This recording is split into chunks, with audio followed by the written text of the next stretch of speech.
Cabinet मंत्री जोराराम कुमावत ने सोमवार को जिला कलेक्टर कार्यालय के सभागार में आयोजित प्रेस वार्ता में केंद्रीय बजट 2026-27 की प्रमुख विशेषताओं की जानकारी दी।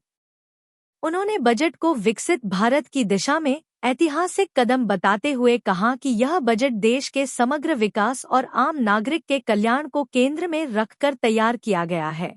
जो मोदी जी का एक ही मंतव्य है, सबका साथ, सबका विकास, सबका विश्वास और सबका सहयोग, इसी दृष्टिकोण को लेकर के हमारी सरकार आगे बढ़ रही है और इसी दृष्टिकोण को लेकर के ये बजट भी पेश किया है, जिससे आने वाले समय में इस देश को विकास के रथ पर और मजबूती मिलेगी। इस बजट में किसानों को, पशुपालकों को, महिलाओं को, युवाओं को, व्यापारियों को, दिव्यांगों को, मध्यम वर्ग को, समाज के अंतिम छोर पे जो व्यक्ति बैठा है उनको, गरीब परिवारों को समृद्ध करने के लिए अंत्योदय, पंडित दीनदयाल उपाध्याय की जो ध्येय है अंत्योदय, समाज के अंतिम छोर पे व्यक्ति बैठे हैं उनको मजबूती मिले, वहां तक बिजली, पानी, शिक्षा, चिकित्सा, सड़कें और सारी सुविधाएं उन लोगों को भी मिले और आर्थिक रूप से उनको भी समृद्धि मिले, समाज के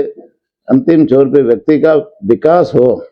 इस दिशा में ये बजट माननीय प्रधानमंत्री जी के नेतृत्व में ये बजट पेश हुआ है।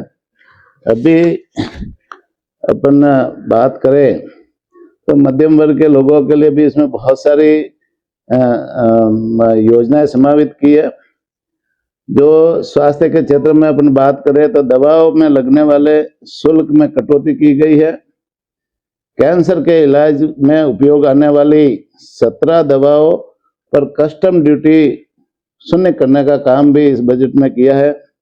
गुणवत्तापूर्ण इलाज के लिए बायो फार्मा व आयुष केंद्रों के लिए 10,000 करोड़ का फंड इस बजट में आवंटित किया है। हमारी भारतीय जनता पार्टी की सरकार ने किया है, तो निश्चित रूप से ये हर जिले पर छात्रावास बनेंगे तो वहाँ की बच्चियां हैं उन छात्रावासों में ठहरेगी और पढ़ाई के क्षेत्र में उनको किसी तरह की अड़चन नहीं आएगी, तो इसका भी लाभ आने वाले समय में मिलेगा। एमएसएमई क्षेत्र में महिलाओं की भागीदारी बढ़ाने के लिए 10,000 करोड़ का एसएमई ग्रोथ फंड घोषित किया है। छोटे उद्योग, जो एमएसएमई उद्योग हैं, उन उद्योगों को बढ़ावा देने के लिए हमारी सरकार ने हमेशा पहले भी प्रयास किया है, इस बजट में भी प्रयास किया है।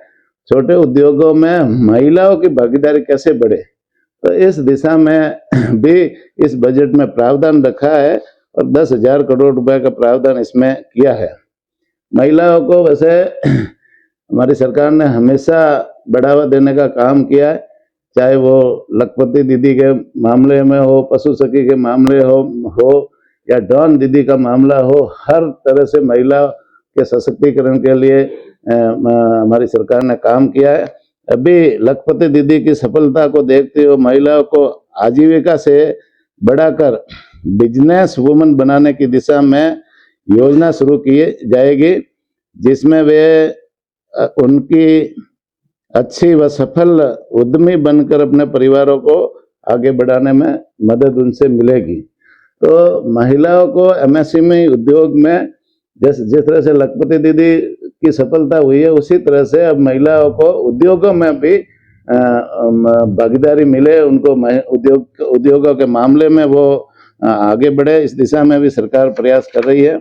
और पशु चिकित्सा, जिस तरह से मानव की चिकित्सा के लिए सरकार हमेशा प्राथमिकता रखती है, उनके लिए सारी सुविधाएं, अंतिम छोर तक सारी सुविधाएं मानव की चिकित्सा के लिए सरकार उपलब्ध कराती है। इसी तरह से सरकार की ये मंशा है कि पशुओं की चिकित्सा भी पर्याप्त मात्रा में हो और पशु चिकित्सा के लिए डॉक्टर भी पर्याप्त मात्रा में देश में बने और डॉक्टरों की उपलब्धता पर्याप्त मात्रा में हो। तो इस दिशा में भी सरकार ने पशु चिकित्सा के क्षेत्र में प्राइवेट सेक्टर को साथ में जोड़ते हुए नई कॉलेजेस खोलने के लिए भी इस बजट में घोषणा की है, जो आने वाले समय में इस पशु चिकित्सा के क्षेत्र को भी मजबूत करेगा। 1 करोड़ किसानों को आर्थिक मदद के लिए कोकोल्ट प्रोत्साहन योजना का भी विस्तार किया जाएगा, जिससे किसानों को और भी मजबूती मिलेगी। जल संरक्षण, ग्रामीण रोजगार व मछली पालन को बढ़ावा देने के लिए 500 जलाशयों व अमृत सरोवरों को एकीकृत कर कार्य योजना बनाने की भी इस बजट में घोषणा की है। पशु चारे व बिनौलों की आपूर्ति पर टैक्स में कमी की गई है। इस बजट में पशुपालकों को फायदा देने के लिए जो पशुओं का चारा खरीदते हैं और बिनौला कपासिया है उसमें भी टैक्स में जो कमी की गई है, जिससे किसानों और पशुपालकों को इसका सीधा फायदा मिलेगा। जिला अस्पतालों में आपातकालीन ट्रॉमा केयर स्थापित किया जाएंगे। जितने भी जिला अस्पताल है वह आपातकालीन ट्रॉमा केयर स्थापित किए जाएंगे। भारत में सेमीकंडक्टर को बढ़ावा देने के लिए 22,500 करोड़ के निवेश को बढ़ा करके 40,000 करोड़ इस बजट में करने का काम भी माननीय प्रधानमंत्री के नेतृत्व में हुआ है। 30 रासायनिक पार्कों का निर्माण किया जाएगा, जिससे प्रदूषण बहुत कम होगा। धीरे धीरे आयुर्वेद एम्स खोलने की भी 3 घोषणा की है, जिससे आयुर्वेद को भी बढ़ावा मिलेगा और लोगों को आयुर्वेद का लाभ भी सीधा मिलेगा। 7 हाई स्पीड रेल कॉरिडोर बनाने की भी घोषणा की है। तो वाराणसी और 3-4 जगह वो घोषणा है, बाकी भी इस तरह से 7 हाई स्पीड रेल कॉरिडोर भी बनाए जाएंगे।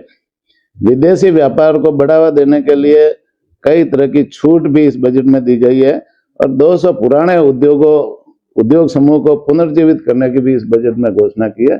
विदेशों से जो व्यापार करने वाले व्यापारी गण हैं उनको बहुत सारी छूट दी है, जिससे विदेशों से जो अपना आयात निर्यात करने वाले हैं उनको भी उसका फायदा मिलेगा। 200 जो उद्योग समूह हैं, बहुत पुराने उद्योग समूह हैं जो कई मतलब ठप पड़े हुए हैं, उनको सबको पुनर्जीवित करने के लिए भी इस बजट में घोषणा की है, जिससे व्यापार की गति बढ़े और स्थानीय जो लोकल व्यापारी है उन व्यापारियों को मतलब सारी सुविधाएं हासिल हो, इसलिए 16 बिंदु उसमें भी है, उनको भी बहुत सारी छूट इस बजट में दी हुई है। 15,000 माध्यमिक विद्यालयों व 500 महाविद्यालयों में AVGC कंटेंट क्रिएटर प्रयोगशाला बनाने की भी स्थापना इस बजट में की गई है। पर्यटन स्थलों पर 10,000 गाइडों को विकास की प्रशिक्षण दिया जाएगा। भाई जो गाइड है जो पर्यटन स्थलों पर काम करते हैं उनको क्या है कि उनको मतलब प्रशिक्षण नहीं मिलता, इस कारण से जो विदेश से आने वाले पर्यटक है या स्थानीय पर्यटक है उनको पूरी तरह से वो गाइड नहीं कर पाते, तो उनको पूरी तरह से प्रशिक्षण देने की योजना भी इस बजट में है। जो उसका गाइडों के प्रशिक्षण का खर्चा भी भारत सरकार उठाएगी।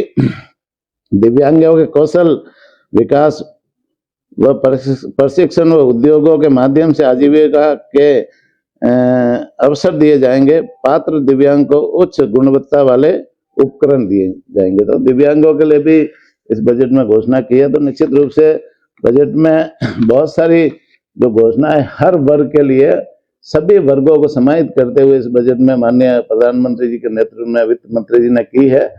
हर वर्ग को मजबूत करने के लिए और मुख्य जो है इस देश को विकसित राष्ट्र बनाने की दिशा में उस विजन को लेकर के ये प्रधानमंत्री जी ने ये बजट